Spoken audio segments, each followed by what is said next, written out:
हरे कृष्णा, राधे राधे। आप सभी को धनतेरस की हार्दिक शुभकामनाएं। आज की वीडियो में हम सुनेंगे धनतेरस की पौराणिक कथा। तो सभी भक्त प्रसन्नचित मन से बोलिए माँ लक्ष्मी की जय, श्री कुबेर जी की जय, भगवान धन्वंतरी की जय। एक बार भगवान विष्णु ने धरती लोक में विचरण करने का निश्चय किया। जब उन्होंने यह बात लक्ष्मी जी को बताई तो उन्होंने भी साथ चलने का आग्रह किया। तब विष्णु जी ने कहा कि अगर तुम मेरे साथ चलना चाहती हो तो तुम्हें मेरी आज्ञा का पालन करना होगा और मेरा कहा मानना पड़ेगा। माता लक्ष्मी ने भगवान विष्णु की शर्त मान ली और उनके साथ धरती पर विचरण करने के लिए निकल पड़ी। धरती पर पहुंचने के बाद भगवान विष्णु और लक्ष्मी जी एक जगह रुके।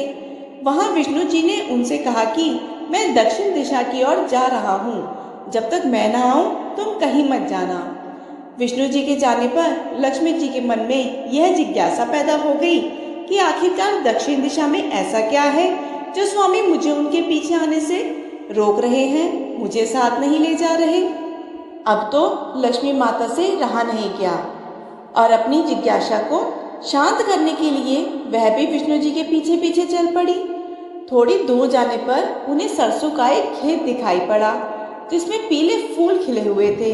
सरसों के फूलों की सुंदरता देखकर माता लक्ष्मी मंत्र मुग्ध हो गई और उन्हें तोड़कर अपना श्रृंगार करने लगी।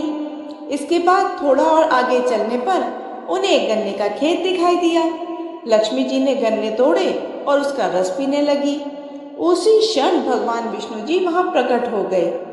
विष्णु जी लक्ष्मी जी को देखकर उन पर क्रोधित हो गए और बोले, मैंने तुम्हें इधर आने से मना किया था पर तुम नहीं मानी, दक्षिण दिशा की तरफ आ गई और किसान के खेत में चोरी का अपराध भी कर बैठी। अब तुम्हें इस अपराध से मुक्ति पाने के लिए इस किसान की 12 सालों तक सेवा करनी पड़ेगी। ऐसा कहकर भगवान उन्हें वहां छोड़कर क्षीर सागर में लौट गए। इसके पश्चात लक्ष्मी जी उस गरीब किसान के घर में भेष बदल कर रहने लगी।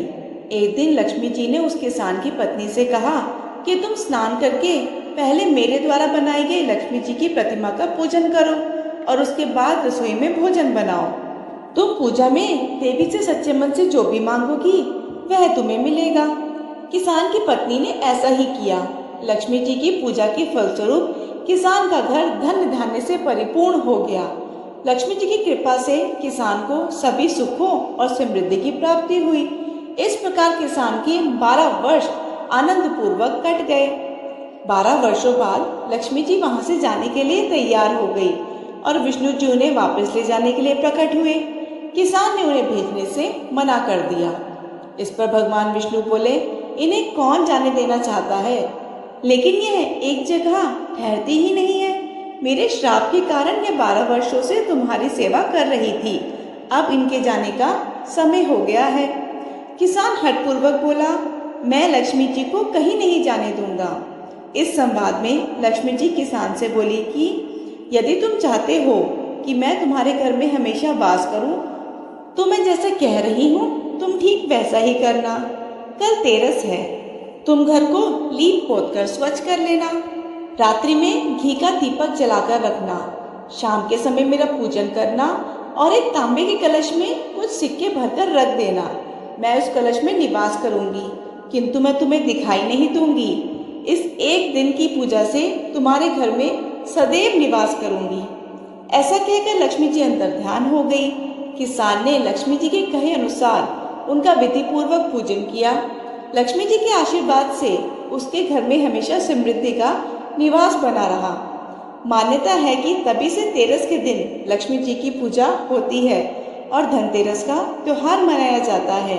इस कथा को पढ़ने वाले, कहने वाले और सुनने वाले सभी भक्तों पर इसी प्रकार माता लक्ष्मी अपनी कृपा बनाए रखें। माता लक्ष्मी की जय, भगवान कुबेर की जय, धन्वंतरी भगवान की जय। ये थी आज की वीडियो। आशा है आपको वीडियो पसंद आई होगी। वीडियो पसंद आए तो वीडियो को लाइक ज़रूर कीजिएगा। आपका एक एक लाइक मेरे लिए बहुत ही महत्वपूर्ण होता है। कमेंट बॉक्स में जय लक्ष्मी माता लिखकर वीडियो को अपने दोस्तों या रिश्तेदारों के साथ ज़रूर शेयर कीजिएगा। धन्यवाद।